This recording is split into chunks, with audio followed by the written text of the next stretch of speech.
Hello guys, I'm Gallup and welcome to my new video where we'll take a look at the benchmarks for my latest €200 console killing gaming PC build.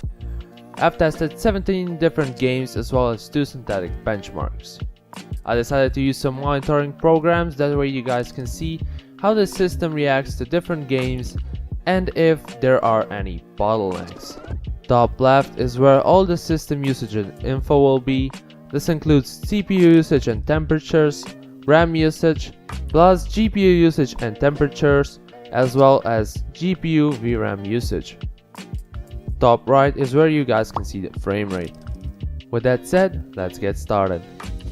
Now, as far as games go, I've tested Arma 3, Battlefield 4, Black Wake, CSGO, Dirt 3, Dirty Bomb, For Honor, GTA 5, League of Legends, Minecraft, Miscreated, Need for Speed Overwatch, PlayerUnknown's Battlegrounds, Rocket League, War Thunder, and lastly, we have World of Tanks.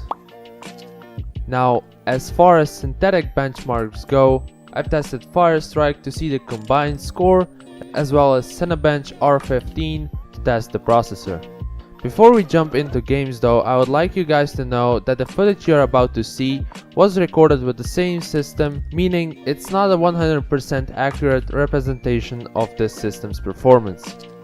Accurate numbers will be shown at the start of every game. Also, I would like to let you guys know that games will be shown in an alphabetic order, meaning we'll start with A and finish with W. Hopefully this helps you find the game that you're looking for faster. So starting off with A as Arma, we are running it on Ultra preset at 1080p. Now this game is super CPU intensive, so recording had a big impact on the FPS, but without recording we did see a minimum of 24 FPS in bigger cities with a lot of action. We got a maximum of 75 FPS in buildings and less intense areas.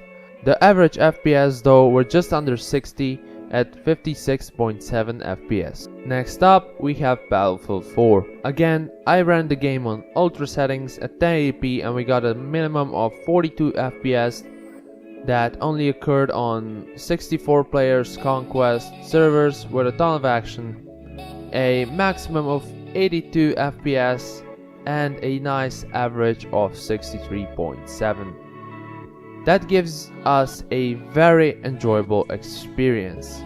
If you want to get that 60 FPS 24/7 though, just drop your settings down to high and you will be good.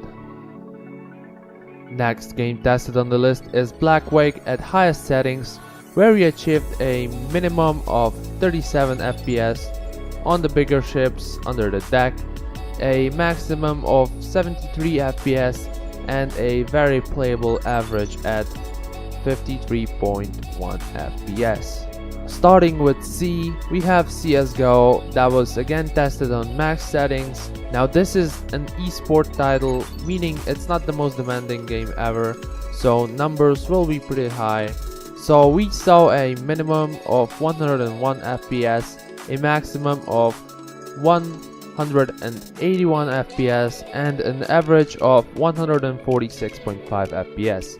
Next up we got a little bit older title, which is Dirt 3 maxed out, that delivered a solid 71 FPS minimum with a 108 FPS maximum and a 90.4 FPS average, meaning we got a very enjoyable racing experience.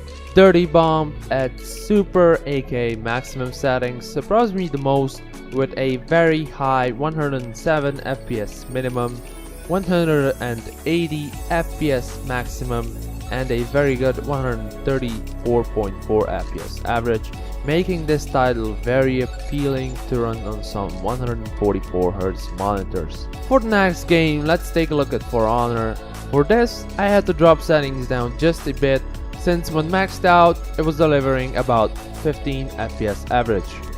Dropping settings down to high though resulted in some super enjoyable frame rates. With that, I mean a minimum of 51.2 FPS, a maximum of just under 100 at 98.4 FPS, and a 66.3 FPS average.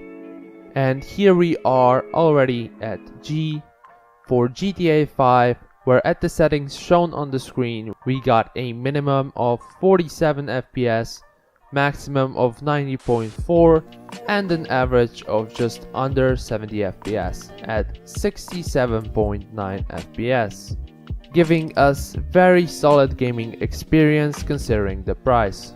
Taking a look at one of the most popular free-to-play titles, we got League of Legends that easily ran maxed out at 1080p with a minimum of 93 FPS and a maximum of 157. The average was of course super high at 109 FPS. Next up we have Minecraft.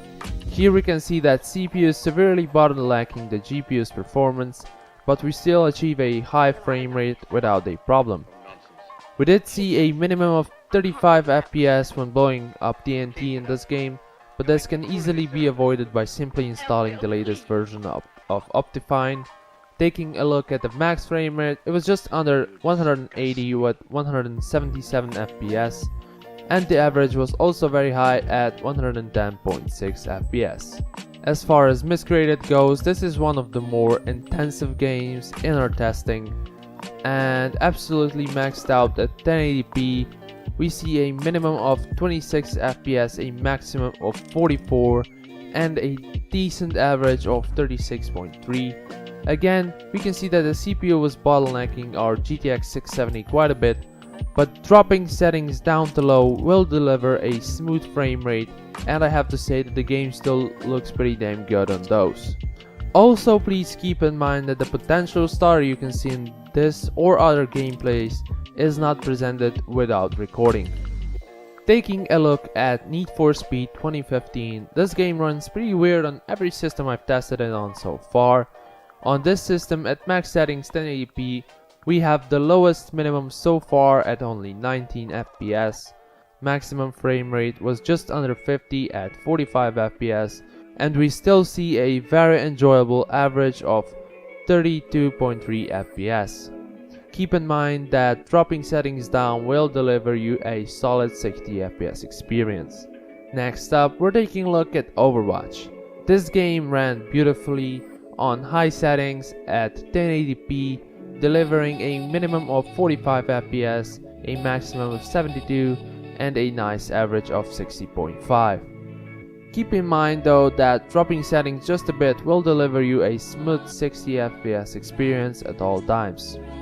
PlayerUnknown's Battlegrounds crashed on Ultra since our GPU only has 2 GB of VRAM, but dropping settings down to medium delivered a mostly smooth experience.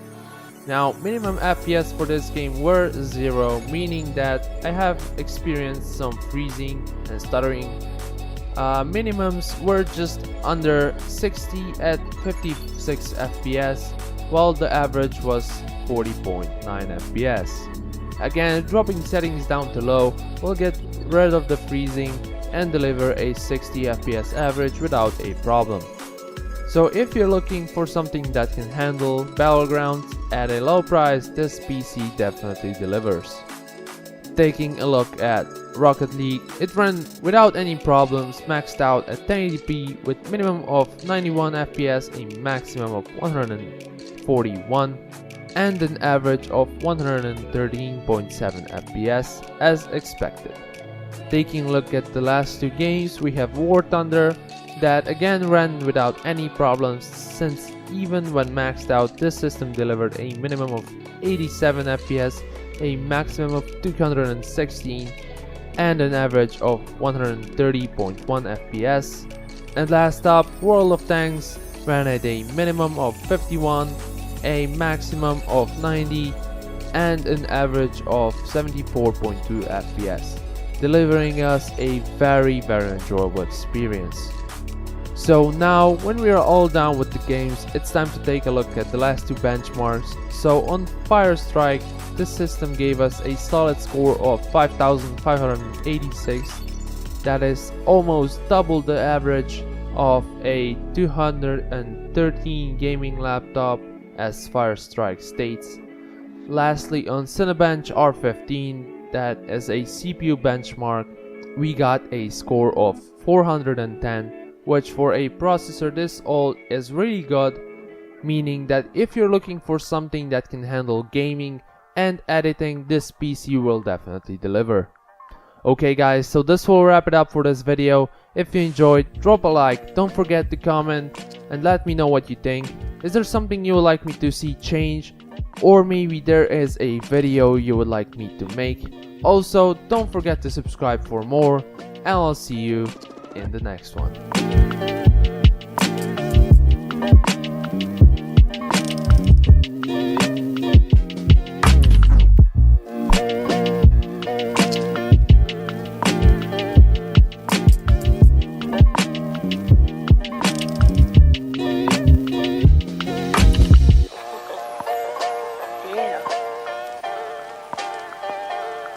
Feel I love you, sir. Oh, nonsense. Tisn't.